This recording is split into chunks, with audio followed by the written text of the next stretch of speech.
हक सच समाज ते सियासत, धर्म करम फर्ज ही इबादत। यह है तुहाडी आवाज दी ताकत। Punjabi radio USA. Punjabi radio USA. Punjabi radio USA सुन रहे सारे ਸਰੋਤਿਆਂ ਨੂੰ ਸ੍ਰੀ ਮੁਕਤਸਰ ਸਾਹਿਬ ਤੋਂ ਜਸਵਿੰਦਰ ਸਿੰਘ ਬਿੱਟਾ ਵੱਲੋਂ ਪਿਆਰ ਭਰੀ ਨਿੱਘੀ ਸਤਿ ਸ੍ਰੀ ਅਕਾਲ।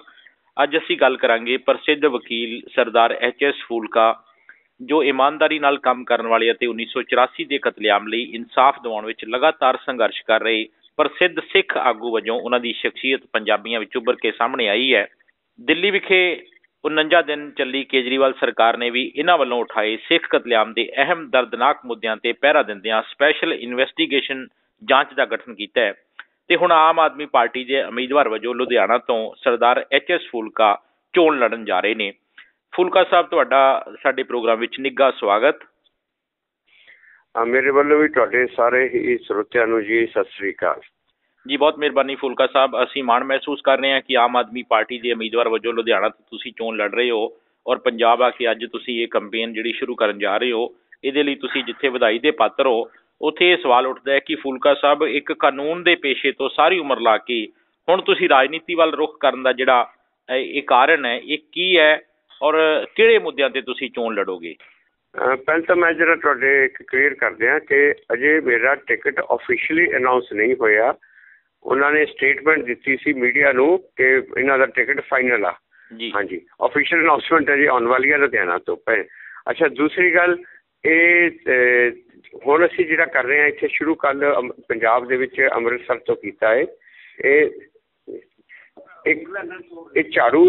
ਝਾੜੂ ਚਲਾਓ ਯਾਤਰਾ ਇਹ ਸਾਰੇ ਇੰਡੀਆ ਦੇ ਵਿੱਚ ਸ਼ੁਰੂ ਕੀਤੀ ਹੋਈ ਹੈ 15 ਤਰੀਕ ਤੋਂ ਲੈ ਕੇ 23 ਤਰੀਕ ਤੱਕ। ਔਰ ਇਹ ਝਾੜੂ ਚਲਾਓ ਯਾਤਰਾ ਇਹ ਕਰਨੀ ਹੈ ਸਾਰੇ ਇੰਡੀਆ ਦੇ ਵਿੱਚ। ਔਰ ਉਹਦਾ ਪੰਜਾਬ ਦੇ ਵਿੱਚ ਜਿਹੜਾ ਸ਼ੁਰੂਆਤ ਕੀਤੀ ਹੈ ਉਹ ਕੱਲ੍ਹ ਅੰਮ੍ਰਿਤਸਰ ਸਾਹਿਬ ਤੋਂ, ਸ਼੍ਰੀ ਅੰਮ੍ਰਿਤਸਰ ਸਾਹਿਬ ਤੋਂ ਪੰਜਾਬ ਦੀ ਸ਼ੁਰੂਆਤ ਕੀਤੀ ਹੈ। ਅੱਜ ਹੁਣ ਉਹ ਜਲੰਧਰ ਹੈ ਅਤੇ ਫਿਰ ਉਸ ਤੋਂ ਬਾਅਦ ਸ਼ਾਮ ਨੂੰ ਲੁਧਿਆਣੇ ਆ। ਹਾਂਜੀ, ਔਰ ਜਿਹੜਾ ਤੁਸੀਂ ਸਵਾਲ ਪੁੱਛਿਆ ਕਿ ਮੈਂ ਕਿਉਂ ਜੁਆਇਨ ਕੀਤਾ ਹੈ, ਉਹ ਦੇਖੋ ਮੈਨੂੰ 30 ਸਾਲ ਹੋ ਗਏ ਨੇ ਇਹ ਸੋਸ਼ਲ ਸਰਵਿਸ ਦੇ ਵਿੱਚ ਕਰਦੇ ਹੋਏ। 84 ਦੇ ਕੇਸ ਤੇ ਹੋਰ ਵੀ ਬਹੁਤ ਸਾਰੇ ਜਿਹੜੇ ਸਮਾਜ ਸੇਵਾ ਦੇ ਕੰਮ ਨੇ। ਇਸ ਤੋਂ ਇਲਾਵਾ ਨਸ਼ਿਆਂ ਦੇ ਖਿਲਾਫ ਲੜਾਈ ਤੇ ਨਾਲ ਉਹ ਐਜੂਕੇਸ਼ਨ ਦਾ ਕੰਮ ਤੇ ਨਾਲ ਉਹ ਕਿਰਤ ਲਹਿਰ ਜਿਹਦੇ 'ਚ ਅਸੀਂ ਪਿੰਡਾਂ ਵਿੱਚ ਸੁਸਾਇਟੀਆਂ ਖੋਲ੍ਹੀਆਂ, ਉਹ ਕਮਿਊਨਿਟੀ ਫਾਰਮਿੰਗ ਦੀਆਂ, ਉਹ ਕੰਮ ਵੀ ਕਰਦੇ ਹੋਏ। ਇਹ ਪਹਿਲੀ ਵਾਰੀ ਇੱਥੇ ਇੰਡੀਆ ਦੇ ਵਿੱਚ ਹੋਇਆ ਜਦੋਂ ਕਿ ਮੇਰੇ ਵਰਗੇ ਜਿਹੜੇ ਹੋਰ ਸੋਸ਼ਲ ਐਕਟਿਵਿਸਟ ਨੇ, ਉਹ ਜਿਹੜੇ ਬੜੀ ਦੇਰ ਤੋਂ ਲੰਬੇ ਸਮੇਂ ਤੋਂ ਕੰਮ ਕਰਦੇ ਸੀ, ਨਾ ਕਿ ਕੋਈ ਸੱਤਾ ਵਿੱਚ ਆਉਣ ਲਈ, ਕੋਈ ਪਾਵਰ ਹਾਸਲ ਕਰਨ ਲਈ, ਬਲਕਿ ਆਪਣੇ ਦਿਲੋਂ ਕੋਈ ਸਮਾਜ ਦੀ ਸੇਵਾ ਕਰਨ ਵਾਸਤੇ, ਉਹ ਸਾਰੇ ਉਹ ਇਕੱਠੇ ਹੋ ਕੇ ਉਹਨਾਂ ਨੇ ਇੱਕ ਪੋਲੀਟੀਕਲ ਪਾਰਟੀ ਬਣਾਈ ਹੈ। ਕਿਉਂਕਿ ਪੋਲੀਟੀਕਲ ਸਿਸਟਮ ਇੰਨਾ ਕੁ ਖਰਾਬ ਹੋ ਚੁੱਕਿਆ ਹੈ, ਤੰਗ ਆ ਕੇ ਸਿਸਟਮ ਤੋਂ ਉਹਨਾਂ ਨੇ ਇੱਕ ਪਾਰਟੀ ਬਣਾਈ ਹੈ। ਔਰ ਉਹ ਪਾਰਟੀ ਦੀ ਐਸੀ ਅੱਛੀ ਸ਼ੁਰੂਆਤ ਹੋਈ ਹੈ। ਕੇਜਰੀਵਾਲ ਜੀ ਨੇ ਇੱਕ ਕ੍ਰਾਂਤੀ ਲਿਆਤੀ ਹੈ ਦੇਸ਼ ਦੇ ਵਿੱਚ। ਔਰ ਉਹ ਕ੍ਰਾਂਤੀ ਜਿਹੜੀ ਹੁਣ ਆਈ ਹੈ, ਇਹ ਭ੍ਰਿਸ਼ਟਾਚਾਰ ਦੇ ਖਿਲਾਫ ਇਹ ਜੋ ਸਿਸਟਮ ਹੈ, ਇਹਦੇ ਪੂਰਾ ਇਹਨਾਂ ਨੇ ਕੀਤਾ ਹੋਇਆ ਭ੍ਰਿਸ਼ਟ, ਉਹਦੇ ਖਿਲਾਫ। ਔਰ ਅਸੀਂ ਚਾਹੁੰਦੇ ਹਾਂ ਕਿ ਪੰਜਾਬ ਵੀ ਉਸ ਕ੍ਰਾਂਤੀ ਦਾ ਹਿੱਸਾ ਬਣੇ, ਪੰਜਾਬ ਦੇ ਵਿੱਚ ਵੀ ਇਹ ਬਦਲਾਵ ਆਏ। ਪੰਜਾਬ ਦਾ ਜੋ ਹਾਲ ਹੈ ਭ੍ਰਿਸ਼ਟਾਚਾਰ ਤਾਂ ਹਾਈ ਹੈ, ਭ੍ਰਿਸ਼ਟਾਚਾਰ ਦੇ ਨਾਲ ਜੋ ਇੱਥੇ ਨਸ਼ੇ ਨੇ, ਨਸ਼ਿਆਂ 'ਚ ਡੁੱਬਿਆ ਪਿਆ ਪੰਜਾਬ। ਦੋਨੋਂ ਪੋਲੀਟੀਕਲ ਪਾਰਟੀਆਂ ਜੋ ਮੇਨ ਪਾਰਟੀਆਂ, ਉਹਨਾਂ ਦੇ ਆਗੂਆਂ ਦੇ ਖਿਲਾਫ ਐਲੀਗੇਸ਼ਨ ਲੱਗ ਰਹੇ ਨੇ ਕਿ ਉਹ ਨਸ਼ਿਆਂ ਵਿੱਚ ਇਨਵੋਲਵ ਨੇ। ਔਰ ਨਾਲ ਐਜੂਕੇਸ਼ਨ ਦਾ ਬੁਰਾ ਹਾਲ ਹਰ ਪਾਸੇ ਹੀ। ਮਤਲਬ ਕਿ ਤੁਸੀਂ ਦੇਖੋ ਕਿ ਮਹੀਨੇ ਦੇ ਪੰਜਾਬ ਸਰਕਾਰ ਦਾ ਅਗਰ ਲਾਓ 1611 ਕਰੋੜ ਰੁਪਇਆ ਇਹਨਾਂ ਦਾ ਖਰਚਾ, ਅਤੇ ਆਮਦਨੀ ਸਾਰੀ 900 ਕੁਛ ਕਰੋੜ ਰੁਪਇਆ, 700 ਕਰੋੜ ਰੁਪਇਆ ਮਹੀਨੇ ਦਾ ਪੰਜਾਬ ਸਰਕਾਰ ਦਾ ਲਾਸ ਦੇ ਵਿੱਚ ਜਾ ਰਿਹਾ। ਇਹ ਕਿੰਨੀ ਦੇਰ ਚੱਲੇਗਾ? ਕਿੰਨੀ ਦੇਰ ਹੋਰ ਚੱਲੇਗਾ? ਉੱਧਰੋਂ ਤੁਸੀਂ ਦੂਜੇ ਪਾਸੇ ਦੇਖ ਲਓ, ਮਿਨਿਸਟਰਾਂ ਦੇ ਉੱਤੇ ਇੰਨੀਆਂ ਲਗਜ਼ਰੀ ਕਾਰਾਂ, ਮਤਲਬ ਕਿ ਕਰੋੜਾਂ ਰੁਪਏ ਕਿਵੇਂ ਖਰਚ ਕਰਦੇ ਆ। ਇਹਨਾਂ ਦੇ ਫੋਰਨ ਵਿਜ਼ਿਟ ਦੇ ਉੱਤੇ ਕਰੋੜਾਂ ਸਰਕਾਰੀ ਖਰਚ ਕਰਦੇ ਆ। ਦੂਜੇ ਪਾਸੇ ਉਹ, ਔਰ ਉੱਧਰ ਵਿਚਾਰੇ ਇੰਪਲਾਈਜ਼ ਨੂੰ ਤਨਖਾਹ ਦੇਣ ਦੇ ਵਾਸਤੇ ਕਹਿੰਦੇ ਆ ਜੀ ਪੈਸੇ ਹੈ ਨਹੀਂ ਹੈ। ਔਰ ਇਹ ਸਾਰੇ ਸਿਸਟਮ ਨੂੰ ਬਦਲਣ ਦੇ ਵਾਸਤੇ ਅਸੀਂ ਸੋਚਿਆ ਕਿ ਪੰਜਾਬ ਦੇ ਵਿੱਚ ਵੀ ਇਹ ਜਿਹੜੀ ਕ੍ਰਾਂਤੀ ਆ ਇਹ ਸ਼ੁਰੂ ਕਰਨੀ ਆ, ਇਹ ਲਿਆਉਣੀ ਆ। ਉਹ ਵਜ੍ਹਾ ਸੀ ਮੇਨਲੀ ਜਿਹੜਾ ਕਿ ਮੈਂ ਸਿਆਸਤ ਦੇ ਵਿੱਚ ਆਏ ਹਾਂ। ਬਿਲਕੁਲ, ਸਾਡੇ ਨਾਲ ਪ੍ਰਸਿੱਧ ਵਕੀਲ HS ਫੂਲਕਾ ਨੇ, ਜਿਨ੍ਹਾਂ ਨੇ ਸਪਸ਼ਟ ਕੀਤਾ ਕਿ ਪੰਜਾਬ ਦੇ ਵਿੱਚ ਝਾੜੂ ਚਲਾਓ ਯਾਤਰਾ 15 ਫਰਵਰੀ ਤੋਂ 23 ਫਰਵਰੀ ਤੱਕ ਚੱਲਣੀ ਹੈ। ਅੰਮ੍ਰਿਤਸਰ ਤੋਂ ਸ਼ੁਰੂ ਹੋਈ ਜਲੰਧਰ, ਲੁਧਿਆਣਾ ਤੇ ਪੰਜਾਬ ਦੇ ਸਾਰੇ ਹਲਕਿਆਂ ਵਿੱਚ ਪੁੱਜਣੀ ਹੈ। ਮੈਂ ਪੰਜਾਬੀ ਰੇਡੀਓ USA ਦੇ ਸਰੋਤਿਆਂ ਨੂੰ ਇੱਥੇ ਜਾਣਕਾਰੀ ਦੇਣੀ ਚਾਹਾਂਗਾ ਕਿ ਜਿਹੜੇ ਵਿਅਕਤੀ ਇਮਾਨਦਾਰੀ ਨਾਲ ਕੰਮ ਕਰਦੇ ਨੇ, ਉਹਨਾਂ ਸ਼ਖਸੀਅਤਾਂ ਨੂੰ ਬਾਬਾ ਫਰੀਦ ਸੁਸਾਇਟੀ ਫਰੀਦਕੋਟ ਵੱਲੋਂ ਇਮਾਨਦਾਰੀ ਦਾ ਅਵਾਰਡ ਦਿੱਤਾ ਜਾਂਦਾ ਹੈ। ਔਰ ਪਿਛਲੇ ਸਾਲ, ਇਸ ਸਾਲ ਜਿਹੜਾ ਹੁਣ ਲੰਘ ਕੇ ਗਿਆ, ਪ੍ਰਸਿੱਧ ਵਕੀਲ HS ਫੂਲਕਾ ਨੂੰ ਇਮਾਨਦਾਰੀ ਨਾਲ ਅਵਾਰਡ ਦਿੱਤਾ ਗਿਆ ਔਰ ਪੂਰੇ ਪਰਿਵਾਰ ਨੇ ਇੱਥੇ ਆ ਕੇ ਮੱਥਾ ਟੇਕਿਆ, ਨਤਮਸਤਕ ਹੋਏ। ਫੂਲਕਾ ਸਾਹਿਬ, ਰਸਮੀ ਤੌਰ ਦੇ ਉੱਤੇ ਲੋਕਾਂ ਤੋਂ ਕਿਸ ਤਰ੍ਹਾਂ ਦੀ ਆਸ ਰੱਖਦੇ ਹੋ ਇਸ ਪੰਜਾਬ ਝਾੜੂ ਚਲਾਓ ਯਾਤਰਾ ਦੇ ਵਿੱਚ? ਇਹ ਯਾਤਰਾ ਹੁਣ ਜਗ੍ਹਾ ਜਗ੍ਹਾ ਤੇ ਹਰ ਸ਼ਹਿਰ ਦੇ ਵਿੱਚ ਚੱਲਣੀ ਹੈ ਜੀ, ਔਰ ਇਹਦੇ ਨਾਲ ਮਤਲਬ ਕਿ ਲੋਕਾਂ ਦੇ ਵਿੱਚ ਇੱਕ ਤਰ੍ਹਾਂ ਦੀ ਅਵੇਅਰਨੈਸ ਜੋ ਸਪਰੈਡ ਕਰਨਾ, ਲੋਕਾਂ ਨੂੰ ਦੱਸਣਾ ਕਿ ਇਹ ਮਕਸਦ ਕੀ ਹੈ। ਦੇਖੋ, ਇਹ ਪਾਰਟੀ ਕੇਜਰੀਵਾਲ ਜਦੋਂ ਵੀ ਹਮੇਸ਼ਾ ਕਹਿੰਦੇ ਨੇ ਇਹ ਰਾਜ ਵਿੱਚ ਮੈਂ ਨਹੀਂ ਰਾਜ ਕਰੂੰਗਾ, ਇਹ ਤੁਸੀਂ ਰਾਜ ਕਰੋਗੇ। ਇਹ ਰਾਜ ਉਸ ਤਰੀਕੇ ਨਾਲ ਚੱਲੇਗਾ ਜਿਵੇਂ ਤੁਸੀਂ ਕਹਿੰਦੇ ਹੋ। ਇਹ ਨਹੀਂ ਕਿ ਅਸੀਂ 5 ਸਾਲ ਜਿੱਤ ਕੇ ਉਸ ਤੋਂ ਬਾਅਦ 5 ਸਾਲਾਂ ਤੁਹਾਡੀ ਸਾਰ ਨਾ ਪੁੱਛੀਏ ਔਰ ਉਸ ਤੋਂ ਬਾਅਦ ਇਲੈਕਸ਼ਨ ਚੋਣਾਂ ਦੇ ਨੇੜੇ ਆ ਕੇ ਫਿਰ ਤੁਹਾਡੇ ਅੱਗੇ ਪਿੱਛੇ ਘੁੰਮਣਾ ਸ਼ੁਰੂ ਕਰ ਦਈਏ। ਉਹ ਨਹੀਂ ਹੋਏਗਾ।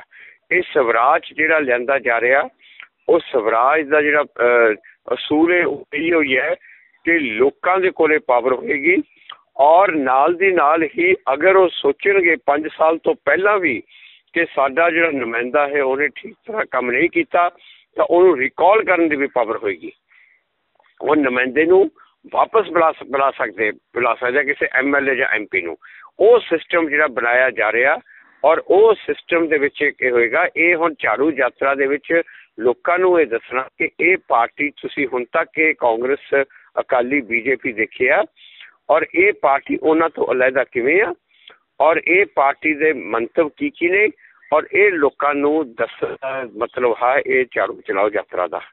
ਦੇਖੋ, ਕਈਆਂ ਦੇਸ਼ਾਂ ਵਿੱਚ ਕ੍ਰਾਂਤੀ ਆਈਆਂ ਨੇ, ਰੈਵੋਲੂਸ਼ਨ ਆਏ ਨੇ ਔਰ ਆਇਆ ਬੜੇ ਵਾਇਲੈਂਟ ਮੀਨ ਨਾਲ, ਹਿੰਸਾ ਦੇ ਤਰੀਕੇ ਦੇ ਨਾਲ, ਟੈਂਕਾਂ ਤੋਪਾਂ ਚਲਾ ਕੇ।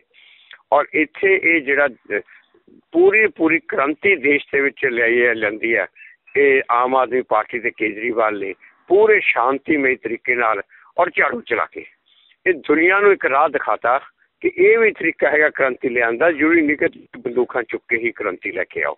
ਔਰ ਇਹ ਉਹ ਲੋਕਾਂ ਨੂੰ ਦੱਸਣਾ ਔਰ ਜਾ ਕੇ ਇਹ ਮਕਸਦ ਇਹ ਹੈ ਕਿ ਘਰ ਘਰ ਦੇ ਵਿੱਚ ਇਹ ਸੁਨੇਹਾ ਪਹੁੰਚੇ।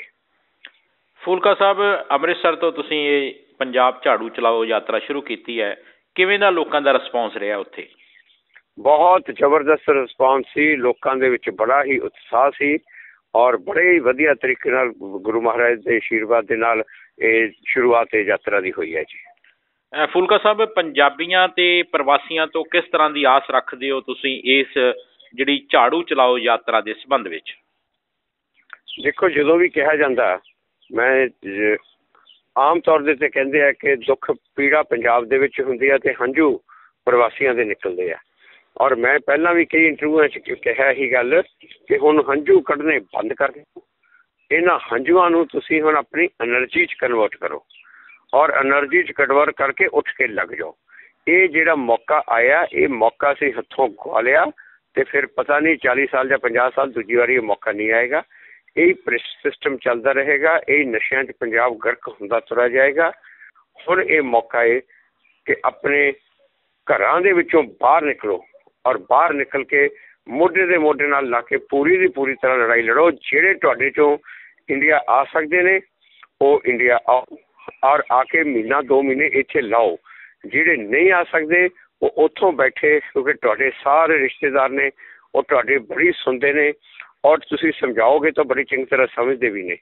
ਉਹਨਾਂ ਨੂੰ ਇਹ ਸਮਝਾਓ ਕਿ ਜੇ ਇੱਥੇ ਪ੍ਰੋਪੋਗੰਡਾ ਕੀਤਾ ਜਾ ਰਿਹਾ, ਜੋ ਜਿਵੇਂ ਇਹ ਪੰਥ ਦੇ ਨਾਮ ਨੂੰ ਗਲਤ ਵਰਤ ਕੇ ਆਪਣੇ ਜਿਹੜੇ ਨਿੱਜੀ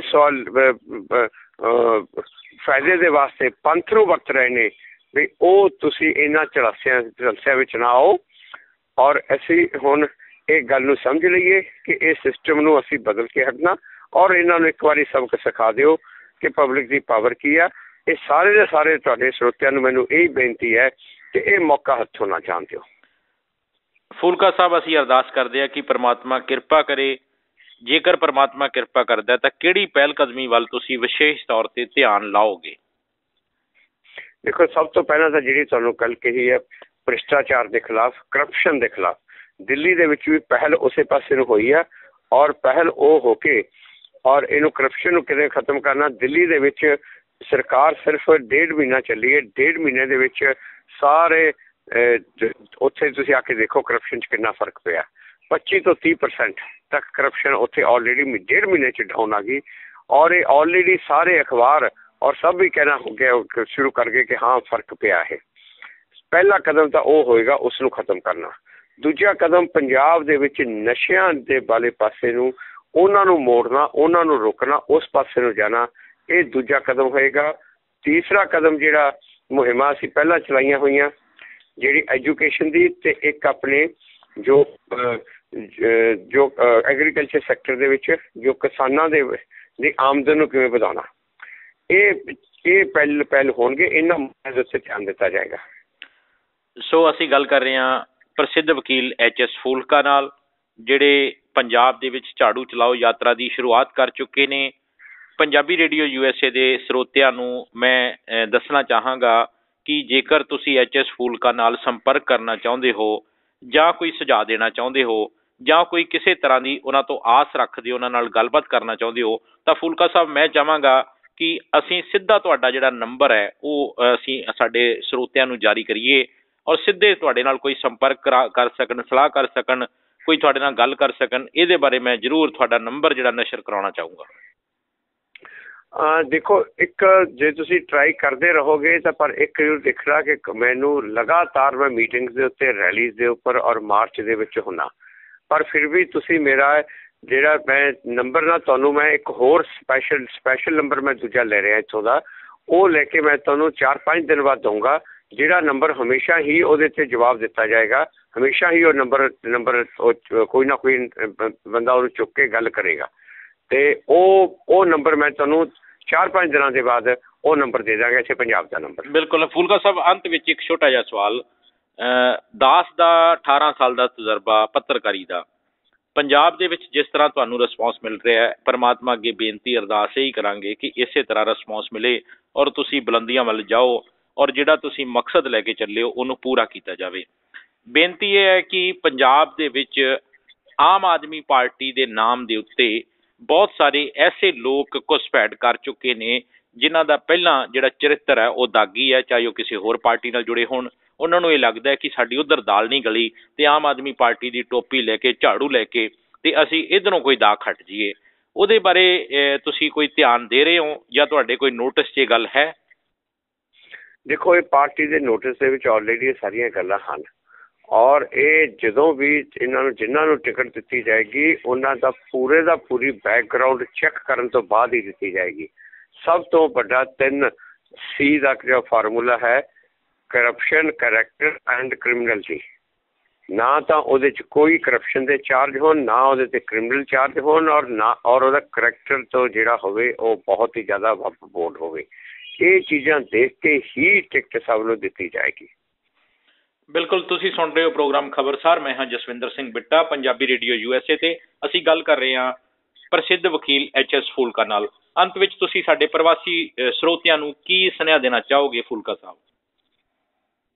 ਮੇਰੀ ਤਾਂ ਤੁਹਾਨੂੰ ਸਭ ਨੂੰ ਇਹੀ ਬੇਨਤੀ ਹੈ ਜੀ ਕਿ ਹੁਣ ਅੱਜ ਤੋਂ ਹੀ ਆਪਾਂ ਪ੍ਰਣ ਕਰ ਲਈਏ ਕਿ ਰੋਜ਼ ਦਾ ਚਾਹੇ ਆਪਾਂ ਰੋਜ਼ ਦੇ 2-2 ਘੰਟੇ ਲਗਾਉਂਦੇ ਹਾਂ ਔਰ ਰੋਜ਼ ਗੱਲਾਂ ਕਰਨੀਆਂ, ਇੱਥੇ ਨਾ ਕਿ ਆਪਣੇ ਰਿਸ਼ਤੇਦਾਰਾਂ ਨਾਲ ਬਲਕਿ ਅੱਗੇ ਜੋ ਤੁਹਾਡੇ ਰਿਸ਼ਤੇਦਾਰਾਂ ਤੋਂ ਰਿਸ਼ਤੇਦਾਰ ਅੱਗੇ ਜਿੰਨੇ ਵੀ ਕਨੈਕਸ਼ਨ ਨੇ ਉਹਨਾਂ ਸਭ ਦੇ ਨਾਲ ਗੱਲਾਂ ਕਰਨੀਆਂ। ਔਰ ਕਈ ਪ੍ਰਵਾਸੀ ਆਏ ਵੀ ਨੇ, ਇੱਥੇ ਆ ਕੇ ਕੰਪੇਨ ਵੀ ਕਰ ਰਹੇ ਆ, ਦਿੱਲੀ ਬਹੁਤ ਬੈਠੇ ਨੇ ਔਰ ਪੰਜਾਬ ਦੇ ਪ੍ਰਵਾਸੀ ਵੀ ਅੱਗੇ ਵੱਧ ਚੜ੍ਹ ਕੇ ਆਉਣ ਕਿਉਂਕਿ ਤੁਹਾਨੂੰ ਤਾਂ ਪੰਜਾਬ ਦਾ ਬਹੁਤ ਜ਼ਿਆਦਾ ਦੁੱਖ ਆ। ਜਿਹੜੇ ਇੱਥੇ ਆ ਸਕਦੇ ਹੋ ਇੱਥੇ ਆ ਕੇ ਵੀ ਮਹੀਨਾ 2 ਮਹੀਨੇ ਡੇਰੇ ਲਗਾਓ, ਬਸ ਇਹੀ ਮੇਰੀ ਬੇਨਤੀ ਹੈ ਸਭ। ਸੋ ਸਾਡੀ ਸੋਚ ਰਹੇਗੀ ਹਮੇਸ਼ਾ ਅਸੀਂ ਇਹ ਗੱਲ ਕਰਾਂਗੇ ਕਿ ਜਿੱਥੋਂ ਤੱਕ ਵੀ ਸਾਡੀ ਗੱਲ ਆਵਾਜ਼ ਪਹੁੰਚੇ ਅਸੀਂ ਪ੍ਰਸਿੱਧ ਵਕੀਲ HS ਫੂਲਕਾ ਤੋਂ ਇਲਾਵਾ ਆਮ ਆਦਮੀ ਪਾਰਟੀ ਦੇ ਬਾਕੀ ਆਗੂ ਨਾਲ ਵੀ ਸਮੇਂ-ਸਮੇਂ ਗੱਲ ਕਰਦੇ ਰਹਾਂਗੇ। ਸੋ ਫੂਲਕਾ ਸਾਹਿਬ, ਤੁਸੀਂ ਸਾਨੂੰ ਸਮਾਂ ਦਿੱਤਾ, ਇਹਦੇ ਲਈ ਤੁਹਾਡਾ ਬਹੁਤ-ਬਹੁਤ ਧੰਨਵਾਦ ਪੂਰੇ ਪ੍ਰਵਾਸੀ ਪੰਜਾਬੀਆਂ ਵੱਲੋਂ, ਸਾਡੇ ਪੰਜਾਬੀ ਰੇਡੀਓ USA ਵੱਲੋਂ। ਤੁਹਾਡਾ ਬਹੁਤ ਬਹੁਤ ਧੰਨਵਾਦ ਜੀ। ਜੀ ਸ਼ੁਕਰੀਆ।